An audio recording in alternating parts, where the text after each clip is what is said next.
4. No, we're live. Okay. Chapter 10, Mishnah 3. We're almost out of the woods on, the extra copies, yes. Thank you. We are almost out of the woods on the who's bad enough to be sent to oblivion. We have talked about the general categories, and we've talked about few of the individuals, so the worst figures in Jewish history up until the time of the Mishnah. We might think we want to add a few people to the list since, but at least up until the time of the Mishnah. In 10.3, we're now going to go for groups, whole categories of people that are problematic, as you'll see. Again, I keep repeating this for different sections, but it's important sometimes to always ask ourselves, are the rabbis speaking literally categorically, or are they trying to use this as an instructive point, or are they doing both? And I would posit that at the very least, they are always trying to do both. Sometimes they may or may not be meant to be taken literally, but they are definitely always trying to make a point more than just, we didn't like these people. Make sense? Okay, so let's see who the hit list is of the groups in history that weren't so good. And by weren't so good, I mean absolutely abysmal. Need a volunteer to read so I can interrupt someone. Thanks, Steve. The generation of the flood has no portion in the world to come, nor will they stand at the last judgment. As it says, and the Lord said, my spirit will not always enter into judgment with man. Meaning there will be neither judgment nor my spirit for them. Okay, so this introduces the main pattern that we're going to see over and over again. And it's going to be something like this. We've got a group, and we've got a question of world to come, WTC, sorry. And this question of standing in judgment. This is an ambiguous term that commentators argue about, of what we're talking about here. The world to come is generally understood that these people will not have a portion in two options: the world of the reliving after the resurrection of the dead, following the perfection of the world after the days of the Mashiach, or at the end of the days of the Mashiach, or the eternal afterlife, body living on in spirit forever. Judgment generally is considered to come before that. That is to say, whatever your status may or may not be in the world to come, at a certain point in the afterlife, you will be judged for how you lived your life. And you will receive your reward, or you will receive your punishment. And then the usual pattern is the world to come in both varieties will take place. So what's being said here is that this whole group of people, in this particular case, are not going to receive any portion in the world to come, nor will they even receive. There's almost an emphasis here. Will they even rise in order to be judged? They are wholly dismissed without further review. Could be because they dismiss God and God dismissed them. All right, so why, we're going to get to in just a second, right? That's the big question. The takeaway is why this group is so bad. But first I want to make sure we understand what's being discussed here before we figure out why this would be and then what that means for us. In one of the sessions you gave on a Sunday afternoon, I forget, we talked about after the Messiah comes, right? People, they're still poor people, they're still... Right, ish, right. Is this the world we're talking about, or do people after the Messiah comes still die to go on to another level? Good question. You were expecting an answer. Okay, so let me give you what I have found to be the most compelling timeline, but just with the huge caveat that many different sages over the last 2,000 years have argued of exactly where pieces go and how this unfolds. The most cogent view that I have found, and this is basically based off Rambam, off Maimonides, is there will eventually be the big M, the Messiah. And when the Messiah comes, there will be a period of transition where the world finally gets it, finally understands what God wants and what the world can be if we only, did it. And that will lead to a period of, no, suffering, right? Peace on earth. People are directing their energies towards good, the welfare of others, the perfection of our medicine and our overcoming of the physical limitations. And we will still get hurt. We will still be hungry if we don't eat. We will still break if someone, smacks us, although most people will no longer want to smack us because we'll all understand that smacking other people is a bad idea. So this is a period where the laws of nature are still fully in function, but people are also still dying. But They're dying in peace. Absolutely, as opposed to dying in war and all the other horrible things that we currently have. But after this, there's going to be the resurrection of those who died pre-Messiah, right?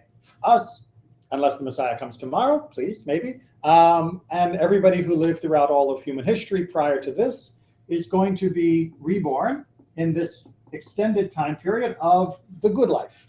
And what happened with the people that died in the not suffering time This, after Messiah? right, so they've already got a piece. This is where you get a blend of this world to come. So they will not be resurrected. They don't need to be. Right. They've already got it. Okay. Right? Those who live in the world as perfected by the Messiah are the people who were lucky enough to be born during that time. The rest of us, going by today's recent events, the rest of us are going to have to wait until we get another shot at it when we can be reborn. Exactly how that takes place and what it looks like is a whole nother class, as we keep saying. But there will be a time when everyone gets another chance to live on this world the way it's supposed to be, in happiness and goodness and without suffering. And then we die again. And then you have this other period, which we're just going to call spiritual. And this is the spiritual, non-physical existence for all eternity. What often colloquially gets called heaven. But this is not heaven meaning we're on streets paved of gold. This is heaven meaning it is just the existence of our soul. Okay, so basically, I know you're gonna disagree with me, but basically you're talking about reincarnation. No. Because you're. You were right, I was going to disagree with you, but no, I'm not talking about reincarnation. So, No, but you're saying in the afterlife, you believe and we believe that there'll be an afterlife in Judaism. but there's a major difference between reincarnation and resurrection of the dead. So reincarnation means that your spirit is put into a new vessel and is given a wholly new life, which it may or may not be aware of its previous existence. That's the basic idea of reincarnation. This is, you are reborn and you are aware of who you were as being who you are now. Like I said, I'm not going to go into detail of, are you born as a baby? Are you reborn as an adult? How does this, do you stand up fully clothed?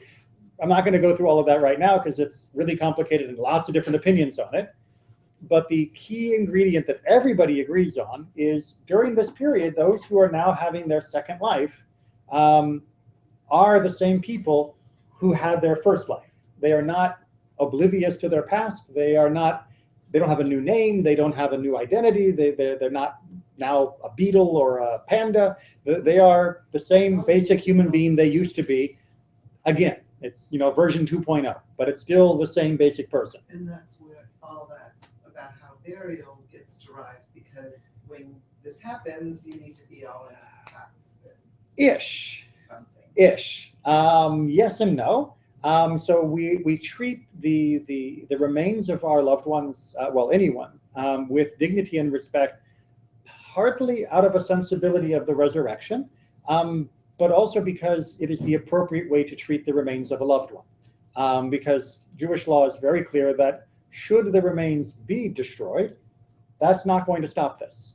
And we simply have to look at history and say, would anybody believe that Abraham would not have a share in the world to come, and yet his bones have long since turned to dust, being 3,000 plus years old, and so on and so forth. Even the bones that they dig up that are fossils aren't the bones; those are rocks that took the shape of the bones. So the bones and the remains of the ancients are gone. Came linked though with that.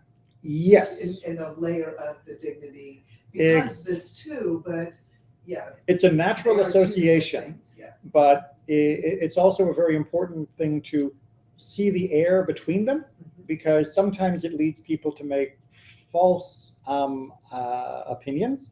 So, for example, there are those who have taken on wholly the idea that you must be intact when you're buried, or else you're not going to be intact when you're resurrected, and they therefore refuse to become organ donors. Refuse to be cremated. Oh, well, refusing to be cremated, Judaism absolutely believes is a desecration of the body that has housed the spirit for its life. But organ What you're donation, saying though is it wouldn't prevent you from being resurrected. it would not prevent you from being resurrected, But correct? the argument is that you don't do that because it will prevent you, but it's Right, this- but the like you said, absurdity of it's- that argument is A, that it has no foundation in Jewish law, and B, it would also mean that the 6 million who were exterminated by the Nazis would also not be resurrected, and everybody agrees that's not true. That those who were murdered in the Holocaust absolutely will have, and them more deserving than almost any of the rest of us, a share in that world to come without the suffering that they had to endure. So it's not just that how you are handled in life will dictate what happens here. It's how you handle life that dictates what happens here. But because of our preservation of the body and because of our belief in the bodily resurrection, those two ideas did become linked in many minds. But like I said, it's important to see, although they are parallel for a lot, you can't derive law from one side to the other directly. So can you put the things in black on your timeline? Yes. Judgment is for at what? Okay, so let me put the part that's easy and confusing. Somewhere along here, depending upon which book you're reading and how it's being used, even by the same rabbi in rabbinic commentary, is the world to come. That is to say, there are some rabbis, when they say world to come, are talking about the time of the Messiah. And there are some rabbis, when they talk about the world to come, they're talking about the physical resurrection in this world. And there are some rabbis, when they talk about world to come, they're talking about the world beyond the physical world So the of spirit- eternal spirituality. Yes, The eternal spirituality is for the dead, not for the living. correct. This is, you've got no body here.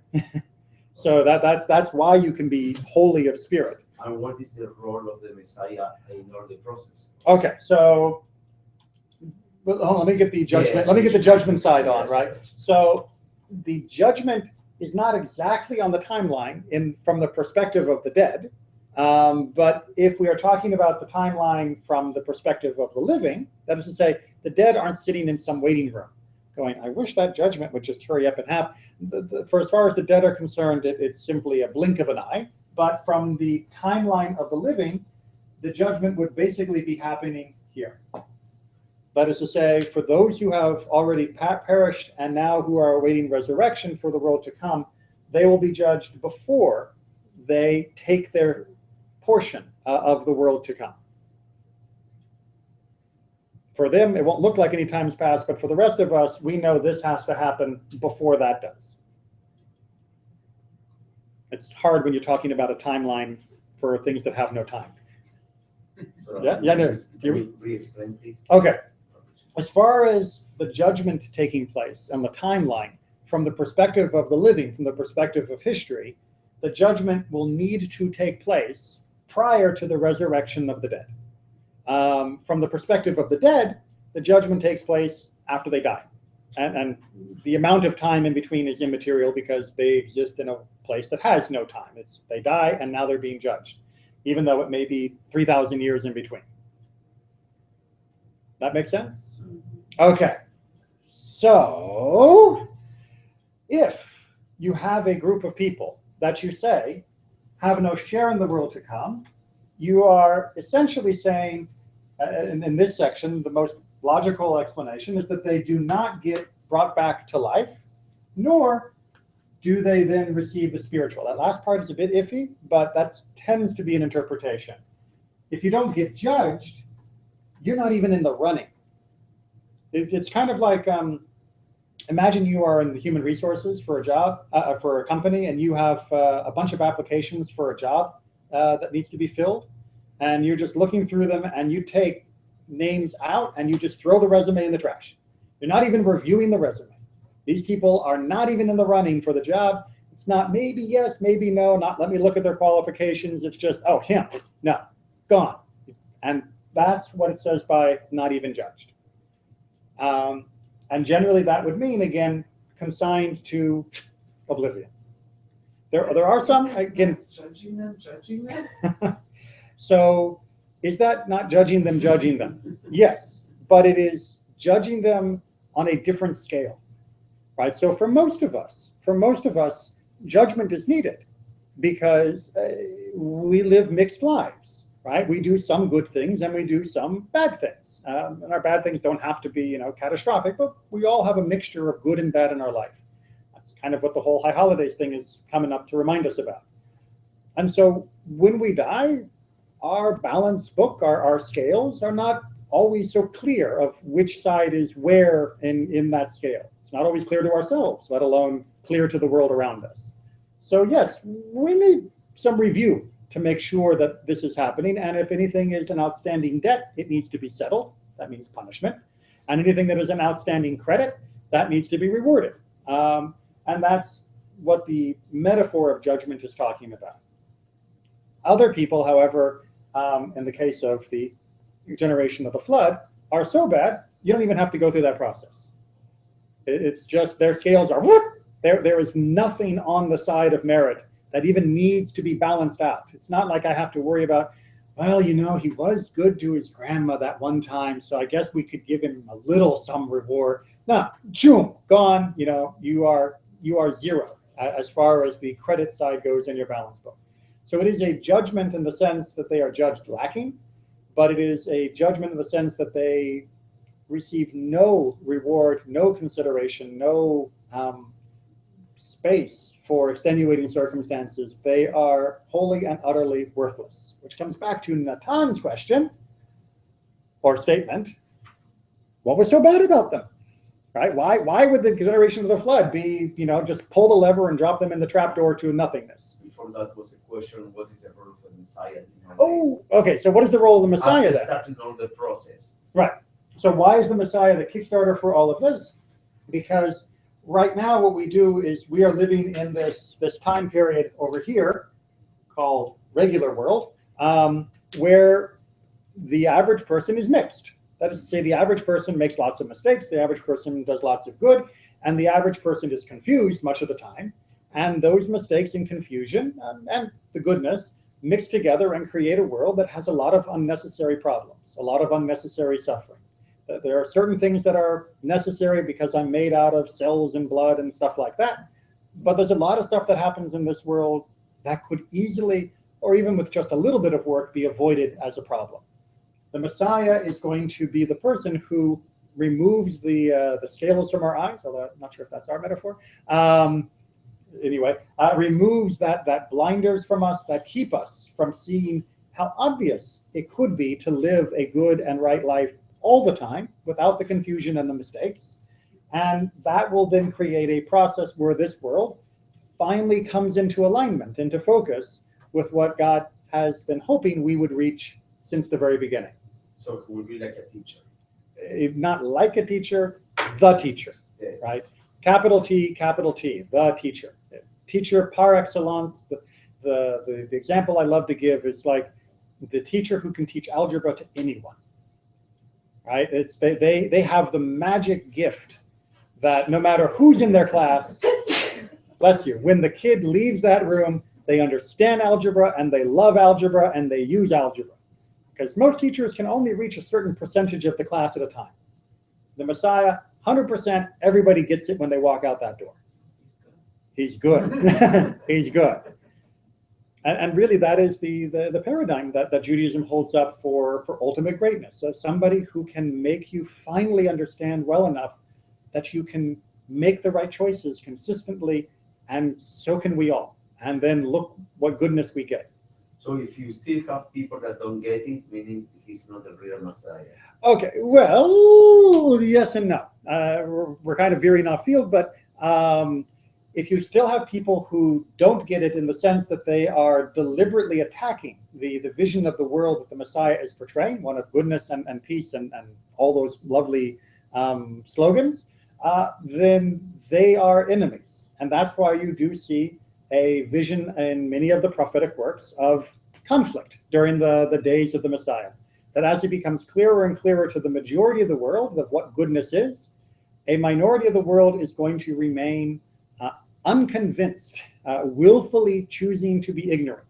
The kid in the back of the algebra class who is throwing books at other kids, right? It's just, I refuse to even hear the words, let alone follow them. And in the process, I'm not only just denying algebra, but I'm going to attack others. So we kill them. There's well, they will recognize, let me spin this nicely. They will recognize that there is no place in the world left for them if the Messiah achieves his goals.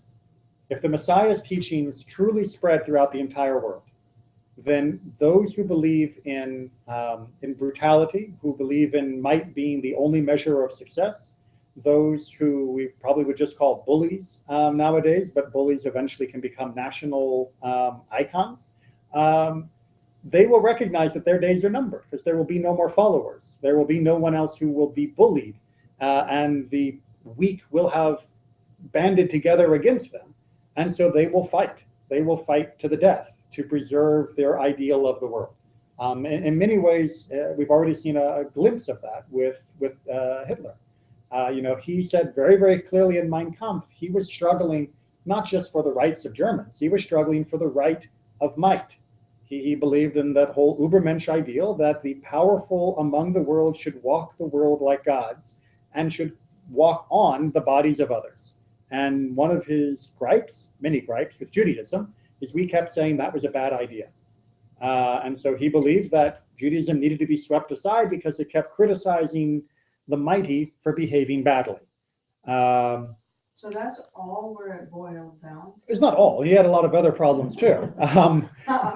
But one of his problems, at least the one that's relevant for this discussion, was Hitler believed that Western civilization had become tainted by the compassion and the mercy and the kindness and the weakness of Judaism. And that's one of the reasons he believed Jews needed to be gone. Because as long as we were around, we'd keep complaining when people behaved like Hitler wanted to behave. And that, he believed, was infectious and disease, and it kept humanity from being great. Humanity needed to rise, and to rise, it needed to let great people be great no matter who they hurt. And Judaism kept saying no. And he said, okay, then I'll kill you, and then there'll be no one to complain. Wasn't Hitler born Jewish? Not to my opinion. I mean, not by any definition that I know. I know that people have said that, but I've never seen any proof to that point. Do you know that I see that model, okay, that you explained, have the seed of extremism. Of course. And extremism. Extremism. And if didn't happen, was because we were minority for more than 2,000 years. But if we were a little more majority, this is really a potential of violence and extreme, like we see in other religions. If you disagree with me, you must be the enemy of truth and right and good thinking. And we need to kill you because you don't see you are preventing us to achieve the goal. Which is why I am always very proud of the fact that the words of the prophets, and echoed by many of the sages as well, state not that when the Messiah comes, we will march over the world, but when the Messiah comes, the world will turn to us. Right? This is not something that we export. This is something that we give to those who ask. And the truth of the Messiah should be self-evident. If his message has to be taught at the edge of a sword, then that's not the Messiah. Right? The message should be self-evident to the vast majority of humanity. And that's why Isaiah talks about all of the world coming to Israel to learn of God, to understand God, to have this connection, not about all of Israel marching across the world, teaching people about God. So you're right, it's easy to misunderstand this if you read selectively and if you have a certain nationalist bent. But the texts themselves have self-correction built into it to prevent that from happening if people bother to read those sections too. Study them as a Jew, because if you don't, then you come up with another religion that and presents someone as the Messiah. And growing up, I always heard and understood that it was very simple to explain why I couldn't see him as my Messiah or my Savior, because the base of this is there's going to be peace. So there's no peace, so therefore he has to not be. Right. When we get into the definition, when we get into the definition of, so how do you know the Messiah when you meet him? The answer generally given in Jewish law is you only know him by the rearview mirror. By the what? The rearview mirror. That is to say, you know that this person is the Messiah by the effect that has been achieved. And in the meantime, somebody who is righteous, somebody who is teaching Torah honestly and well, somebody who shows the traits that we want to see in this world of compassion and goodness and kindness and empathy and all of these things, we can say this is a potential candidate, but we're not sure until the result has been achieved, until we are actually seeing the world transformed and made peaceful in this way. And as Laura was pointing out, those who have come in the past, who are now dead and gone without having achieved this goal, unfortunately, only have to open the newspaper, if you still know what a newspaper is, means that all those who have come before and are gone are disqualified from this title of being Mashiach. No matter how good they were, no matter what good they did, the fact that the world remains not in this zone means that person was just a really good person, not the Messiah. And when did you take it from that they were just a really good person as opposed to labeling them as a false Messiah? So usually we only label false messiahs when somebody in their lifetime was deliberately trying to lead Jews away from the core teachings of Judaism. So somebody who came and did good works, and lots of people said, I think this person might be the Messiah, and they died without having become the Messiah, that is to say, they died without achieving all of this, we don't necessarily have to call them a false Messiah. We can just say this is somebody who was a unrealized Messiah, or a incomplete vision, or incomplete part of the Messianic vision. Whatever nice words you want. But somebody who says, I am the Messiah, and follow me, and we're going to do these things that are different than Torah says, or we're going to do these things even though it's not what Torah says, that is when warning bells go off, and in their life and after their death, we would say this was a false Messiah. So Shabbatai Tzvi is the most famous example. Now, Rabbi, you said that that's the perspective you like from the prophet. Is there any other perspective that is not the prophet? Oh, of course. No, because you say that that's the perspective that I like to say that is the prophet, that they word need to come to us, not us to them. So what is the other like where? So there are modern proactive Jewish messianists. Modern, yes. We don't see much in antiquity, right? In antiquity, the closest we got to a proactive Messiah was Bar Kokhba. And that was only due to the nature of the Roman oppression, that people were looking for somebody who could stop that excessive suffering. Rabbi Akiva also bless him. Well, because he knew the people needed somebody to help lead them. Now, lots of other rabbis disagreed with Rabbi Akiva during his lifetime and said, this is not the Messiah. There'll be grass growing out of your cheeks before the Messiah comes, they told him. But in the modern world, yes, we do have some people, it's a minority, some what you would probably call super nationalists, who believe that the Messiah's coming is imminent, and it's our job to prepare for his arrival by removing all the enemies that we see. And it's using their definition of what an enemy is. And unfortunately, yes, those people do exist, but they are a minority, and they don't really have much text or tradition to stand on. They only have their own fervent nationalism to inspire them. And like you said, they can distort this vision and say that it supports them, but the full body of the text does not. It's selective editing. Okay, generation of the flood. We're one sentence in still. We do it that way, huh? What's that? We tend to do it that way, huh? Well, that's what deep learning is about. But what's so bad about them?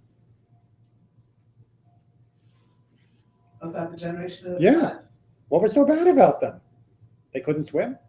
They rebelled against God, and God had mercy. People are rebelling all the time. They lost what it was the God creation. Right? For example, men with human with human and relationships, so they started to distort all the creation of the world, putting everything outside, or like upper, how is it, the afuja, Yeah. And for example, Topsy-turvy, by the way. Thank you. So human become to be also with animals, and they really start to destroy all the creation. Okay. God tried to stop or prevent, and that's why the Torah say that bring the flood to destroy them and start again for like a new creation for humanity. All right. So the general sense, which Natan summarized very nicely, and I'll give an even shorter one to make sure we got it on record. People rebel all the time. That is to say, people reject God. People do things that God doesn't say we should be doing. People don't do things that God says we should be doing. That's a daily occurrence, and we don't get this label of no world to come and not even a judgment. This is rather enormous. Why? Because the generation of the flood, based on the rabbinic understanding of the text, they were literally dissolving the nature of the world, right? They were absolutely unbinding what creation was supposed to be. And if you take creation and you reverse everything, the laws of the world are upside down, then there is no longer a stage upon which the human actor can act in order to seek this path that they are trying to yearn for throughout their entire life. So there's a difference between, I guess if we're going to use the acting analogy, there's a difference between an actor who forgets his lines, that's the regular person who makes mistakes, or even the actor who's like, I don't want to be in this play. That would be, not be chorus, a rebel. And the person who actually starts to burn down the stage. And those who are burning down the stage, they receive special treatment. Because it's not just about them anymore. They are ruining it for everyone. And that is the general view of the generation of the flood.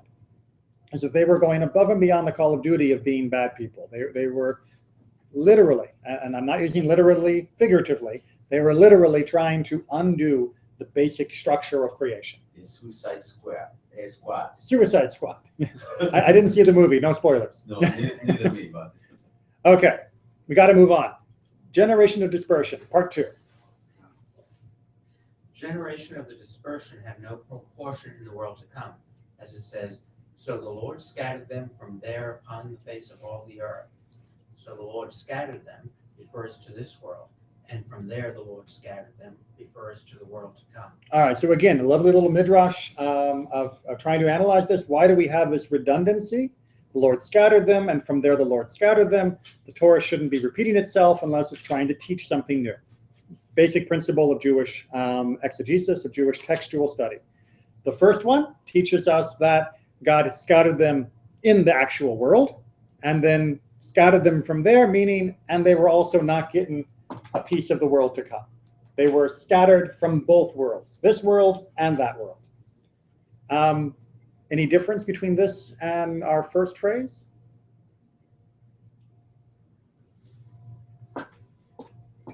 There's no reference to judgment. Okay, so a hierarchy of baddies, the generation of the dispersal, are not as bad as the generation of the flood. Right? So they may not get a share in the world to come, but they will be judged, which means if there was any good in their life, they will be given the suitable reward and then sort of shunted to one side. They will be in the interview process. They're not going to get the job, but they will be in the interview process. So who are the generation of despair? The Migdal Bavel, the Tower of Babel. Ah. Right. So, and the general idea here is that these were people who were trying to make themselves like God. They were trying to take God's position, as it were. They weren't trying to overthrow the world. They were just trying to overthrow God, which is slightly less evil, right? Because the world could theoretically still exist without God being in charge. Many people act like that every day. But the world can't exist without the world, which was the problem of the generation of the flood. So they get a slightly less judgmental treatment. All right, part 3. The men of Sodom have no portion in the world to come, as it says, and the men of Sodom were wicked and great sinners before the Lord. Notice the redundancy, right? They are wicked and great sinners. Why say both words? Because wicked in this world and sinners in the world to come. Meaning they are going to be considered as still sinners in the world to come, and as such, even though the rest of us, whatever we may have been in this world, in the next world, we will have gone through our account balance and no longer be considered sinners. They still will be, which means they're not getting out of jail, oblivion. Makes sense? And by the way, it's very interesting to also study what the rabbis consider to be the sins of the city of Sodom, because it's not what has become known as the word in English. The rabbis felt it was their inhospitality to travelers, and it was their again turning the world upside down in terms of justice. That if someone did charity, they would murder him for being kind. So they saw the people of Sodom as perverting human justice, and valuing being evil rather than being good. So that was considered to be their crime in our reading of the text. Rabbi, I thought that Sodom and Gomorrah, with the Sodom and Gomorrah, God turned the people into pillars of salt. And you're thinking of Lot's wife, Well, who went back.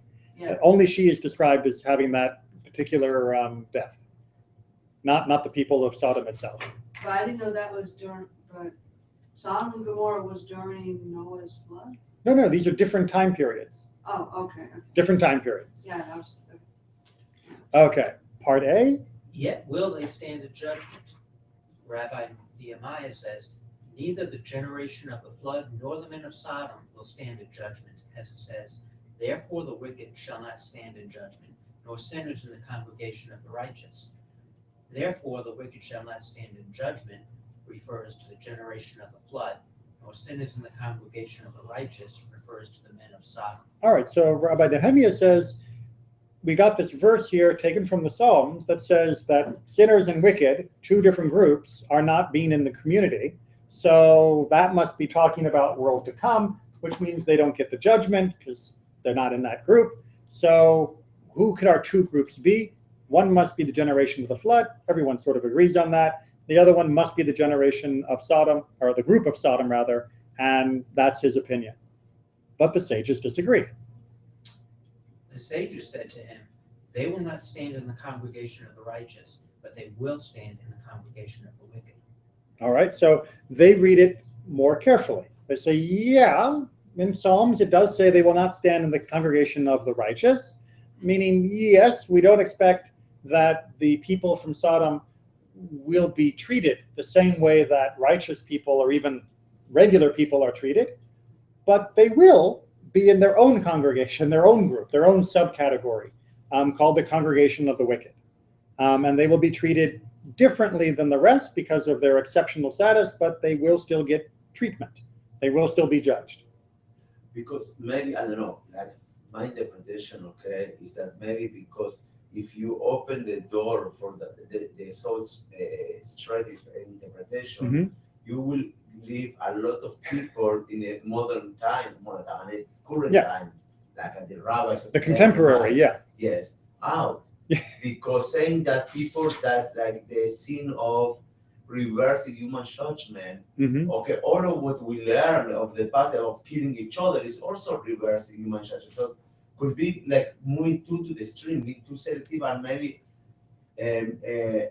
make people avoid to have the hope to improve, okay? So it's like taking the hope and the will from the people. Exactly. And so they are trying to limit the extent. And so every time, they don't want to allow people to think that the worst of the worst get off with no punishment or get off punished like the rest of us. They want something special for the horrible people because they want to teach the lesson that there was something uniquely horrible about these people. But on the other hand, as Natan is saying, they also don't want to make it too easy to put someone in the category of horrible people, because then all of us are going to despair that we're in that category too, and now what's the point? So it is a delicate balance of how do you inspire people to do the right thing and avoid the horrible things and make an example of those horrible things without totally shattering the morale of your contemporary generation. And this is the way the sages have tried to balance it over the time. Okay, shall we move on? Let's see if we can't just plug out the next few, but we'll see. The spies have no portion in the world to come. These are the spies who went up into the land of Israel when we were leaving Egypt and came back and said, "Ooh, we can't do it. It's terrible." Right? Those guys, all 10 of them, gone. as it says, and those men that spread such Calumnies, yes, I know. It's a great Old English word that is useless. About the land died by the plague before the Lord. They died in this world by the plague in the world to come. So again, they want to put a little special spin on this, yes? I disagree because not like I know, it's a who little am I? harsh. But okay, but I remember a midrash that say that the spies didn't want to go to the land of Israel because they wanted to be too close to God, because in the desert God provided them with everything that they could study all the time. Right. So it's not like they were mean and they rebelled against God. The opposite, for love, extreme love, they didn't go. So this is going against that midrash. I think you're confusing that midrash. There's a midrash about two tribes that want land on the other side. No, but what he's saying is that the spies didn't want to go up to the land, not because, as the Torah seems to indicate, that they were afraid or thought they would fail or that it was terrible, but because if they went to the land, they'd have to work. And it was much nicer to just be curled up in God's lap in the wilderness and eating manna all day and studying Torah. A more strong relationship with God. Except the Torah itself can't be overlooked. The Well, what are Torah, the tribes that actually do exactly that? right, well, you're thinking of Gad and Reuben and the half tribe of Manasseh, but Right. they still went into the land in order to help with the conquest But and everything initially else. They talk about, we want this over here for Yes. the pastors, and people are saying that, oh, you want it easy. Yeah, like you said, cowards. Right? Right, but that was about being cowards or wanting it for their material good, not because they just wanted to live on God's under God's protective care. But the Torah to rebut the midrash, which is a lovely midrash to try and teach, let someone else support you while you study Torah. The Torah itself is pretty clear that the spies ruined it for everyone. That there was a whole generation who died because of their fear, because of their cowardice, and because of their inability to have a vision that they could succeed. So as nice as that midrash can be as to teach us about how dedicated we should be to Torah study, and we shouldn't just be thinking about making a buck, but also think about studying and being close to God, the Torah itself cannot escape the grisly truth that these 10 men murdered an entire generation by their report when they brought it back. For whatever the reason might have been, there were thousands who died because of them. And that's pretty heavy. Okay, onward. The generation of the wilderness have no share in the world to come and will not stand at the last judgment. Right, so these are the generation who That died. received the Torah, this Yes, Sinai. these are the ones who left Egypt, but who died before they reached the land of Yeah, Israel. but in the same generation that the Orthodox say that as you are closer to the Sinai, you are more tzaddik, you Yes. are more rightful. So the same one now, they leave them out. Yeah, leave them out of everything. Yes, it's not Right. a contradiction. The people who They are- stood at Mount Sinai are wiped from the slate. So it's a contradiction, because if the Orthodox say, as you are closer, you are more rightful, okay, more closer to Mount Sinai. Now the same rabbi say, no, actually the opposite, they are out because they were terrible. Like, how can they? Well, first of all, you already made a little bit of a slip that explains what you're saying. You're saying the Orthodox say this, and the same rabbis say this. Rabbi Akiva wasn't Orthodox, No. Okay. right? And the Orthodox are not Rabbi Akiva. So these are different groups. The opinion you're talking about, the Yeridat Durot, the descent of the generations, that we go down as we leave Mount Sinai, is absolutely in the rabbinic idea. But that doesn't mean that those who were there were all wonderful. It just means they were all closer and had the potential to be much better because of their proximity to those events.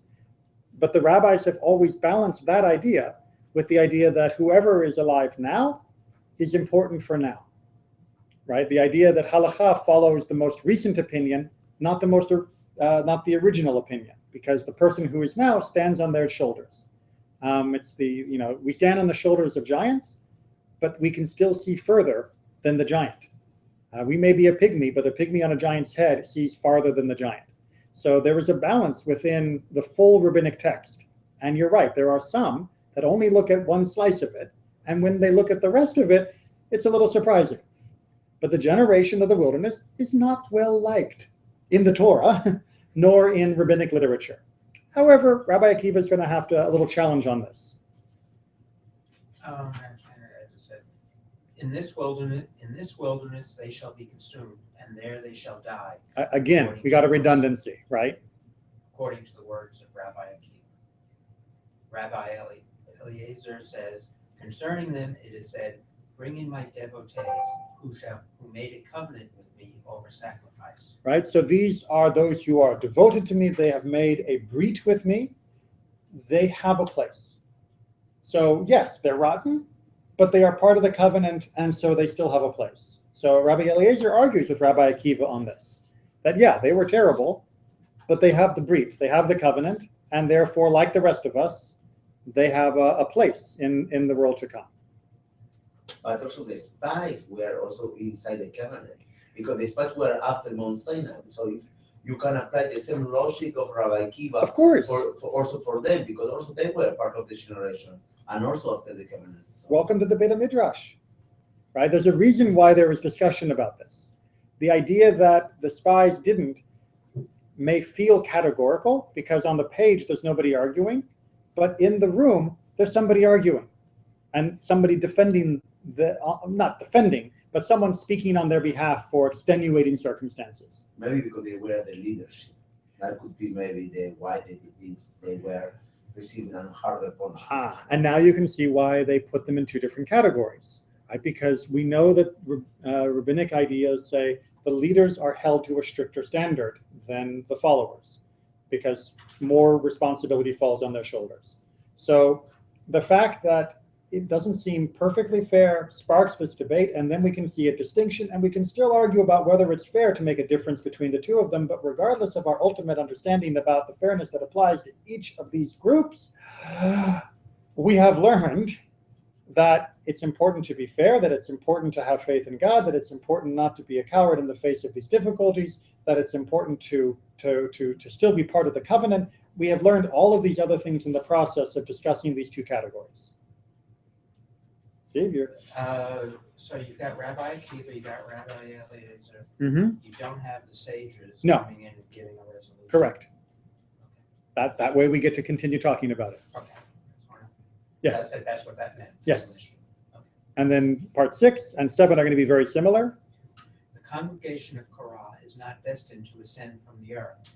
Remember, Korah is the one who led the rebellion against Moses in the desert. He was like the ringleader of that great revolt against Moses' leadership. As it says, and the earth closed upon them in this world, and they perished from among the congregation in the world to come, according to the words of Rabbi Akiva. Right, again, a redundancy. He takes it mean one part's for this world, one part's for that world.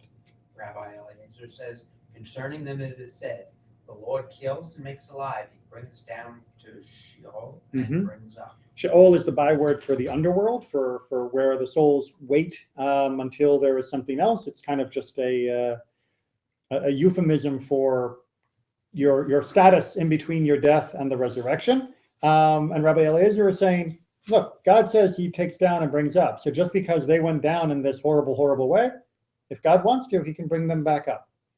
And therefore we can't presume that they were wiped from the slate just because they got this special sentence about them. But also there is a psalm about the sons of Korah. Mm-hmm. Yes, indeed. So that's also give also some credit, some schut to them. Yes, that's a little bit more complicated of who exactly the sons of Korah are that wrote that psalm. But some sages do ascribe it to the ultimate descendants of Korah, who were much better than their ancestor. Yes. And last one, and then we have to wrap it up for tonight. The 10 tribes will not return to the land of Israel, for it is said, and he cast them into another land, as is this day. Just as the day goes and does not return, so they went and will not return, according to the words of Rabbi Akiva. So understand his analogy here. Once today is gone, it will never come again. And just as the 10 tribes are gone, when the Assyrians wiped them away in the attack on the northern kingdom of Israel, so too, they will never come back. That's Rabbi Akiva's opinion, right? The 10 tribes are gone, gone, gone, just like yesterday.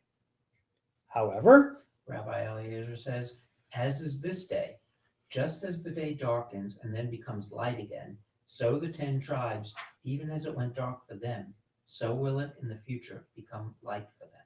and so this is an ongoing controversy. Will the 10 tribes who were wiped out and forcibly moved by the Assyrian attack under Sennacherib, will they really return or will they not? And Rabbi Akiva says, nope, they're not coming back. And Rabbi Eliezer says, yes, they are. One says the day that was yesterday is gone forever. And the other says, no, every day goes day and night and night and day. But the rabbis in the modern time, they try to support Rabbi Eliezer that they can come back because they are looking for the 10 tribes and they were ready to accept Jewish people around the world. Ready-ish to accept. So there is a very big cottage industry of trying to identify the 10 tribes or their descendants. Some of it is because they get to keep making documentaries, and that's really good for History Channel and Discovery Channel and all of that. The other is because people would like to bring them home if they can. And it's a mixed bag. And the real question here isn't whether they can. The question is whether they will as part of this process, as part of the Messiah coming back. Will they really return or will they not? And as you can see, the answer is in dispute. So there is no resolution on that part because there's no majorities. They name only Rabbi Akiva and Rabbi Eliezer, meaning there's not a decision. Correct. Although generally speaking, Rabbi Akiva gets more weight, but as this is less of a halachic question and more of a philosophical one, an agadic question, it doesn't necessarily mean that he is the view that is followed by the majority. Right? In most debates, Rabbi Akiva comes up trumps, but in this one, this type of debate, we don't even necessarily have to force a resolution. We can debate it and discuss it and try and find support for both opinions. But if we don't come to a resolution, that doesn't mean they both don't have points. And again, it's what are we learning from their two opinions more than just what actually is happening. What are we learning about the idea that today will be gone and it will never come again? And what does that mean about making the chance of doing today what I need to do? And what is the idea of, no, today may become dark, but tomorrow it will be morning again, mean for having another opportunity when tomorrow comes around? The first part that today is done and it doesn't come back, that's Akiva? That's Akiva, yes. My boss uses that all the time. And sometimes it can be even a positive sentence of, today's baggage is gone. Yeah. It's not coming back. Akiva is saying you missed the opportunity. You'll never have that opportunity again. Right. So that's a truths. They are. And we kind of need both. It's just a question of when to apply which. But Rabbi Akiva here sounds like Shammai, and Rabbi Eliezer sounds more like Hillel. You think he sounds a little strict? So strictness is in the eye of the beholder. But we're going to have to leave it at that because we're 20 minutes over our usual time, and I've got to get home.